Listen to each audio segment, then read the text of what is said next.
আজিনো মই মাছৰ জোলখন কেনেকৈ বনালোঁ আৰু কি পদ্ধতিত বনালোঁ ইয়াৰ লগত কি আৰু ইনগ্ৰিডিয়েন্টছ দি দিলোঁ আপোনালোকে এই ভিডিঅ'টো চাওকচোন দেৰি নকৰি ভিডিঅ'টোৰ মাজলৈ আহো তেন্তে আজি আপোনালোকৰ মাজলৈ লৈ আহিছোঁ মাছৰ অন্য এটা ৰেচিপি এয়া মই মাছ লৈ লৈছোঁ এয়া মাছখিনি প্ৰথমতে ফ্ৰাই কৰি লম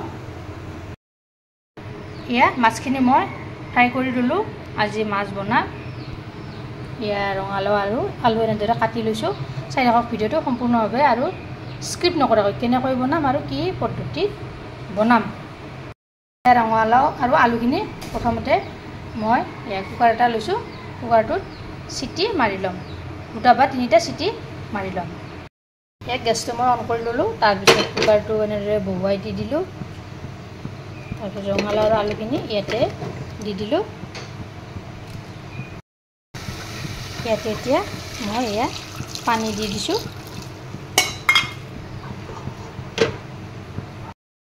এয়া ঢাকনিখন লগাই চিটি মাৰিব দি দিলোঁ এয়া দুটা তিনিটা চিটি মাৰি ল'লোঁ অলৰেডি কেৰাহী বহুৱাই দিছোঁ মই তেলখিনিও মোৰ গৰম হৈছে ইয়াতে এতিয়া পিঁয়াজখিনি দি দিওঁ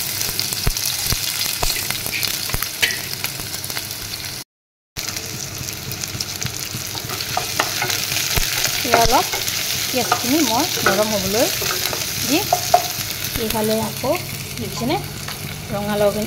আৰু আলুখিনি কি ধুনীয়াকৈ সিজি গৈছে এইখিনি ইয়াতে মই দি দিলোঁ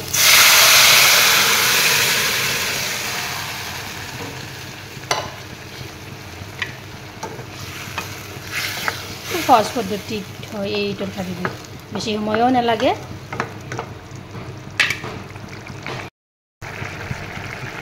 ইয়াতে এতিয়া মই হালধি গুড়ি দিছোঁ এচামুচ তাৰপিছত নিমখ দি দিছোঁ এচামুচ এইফালে দিছোঁ জলকীয়াৰ গুড়ি আধা চামুচ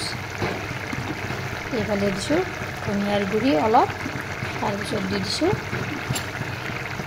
জিৰাৰ গুড়ি এইখিনি এনেদৰে মই উতলিব দিম ভালদৰে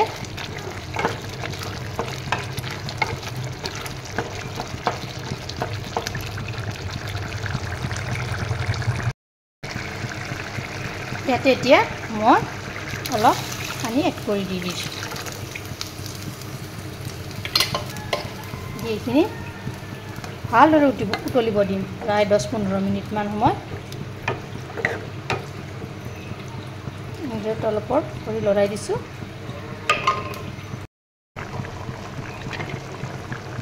এয়া চাওকচোন কি ধুনীয়াকৈ 15 মিনিট সময় এনেদৰে উতলালোঁ এতিয়া ইয়াতে মই মাছ কেইপিচ দি ল'ম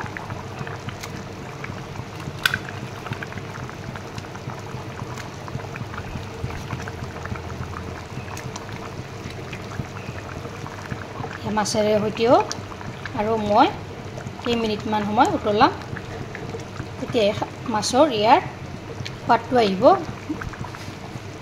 এতিয়া মই উতলিব দিম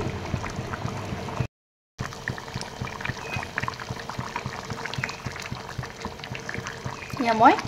10 মিনিট সময় বঢ়িয়াকৈ উতলালোঁ মাছখিনি এনেদৰে এইখিনিতে যদি আপোনালোকে ভিডিঅ'টো মোৰ ভাল পালে তেনেহ'লে লাইক কৰিব শ্বেয়াৰ কৰিব কমেণ্ট কৰিব আৰু মোৰ চেনেলত যদি নতুনকৈ আছে চেনেলটো ছাবস্ক্ৰাইব কৰিব লগতে ফেচবুক পেজতো ফ'ল' কৰিব ধন্যবাদ আকৌ এটা নতুন ৰেচিপিৰে সৈতে লগ হ'ম হৈ গ'ল আমাৰ থৈ দিলোঁ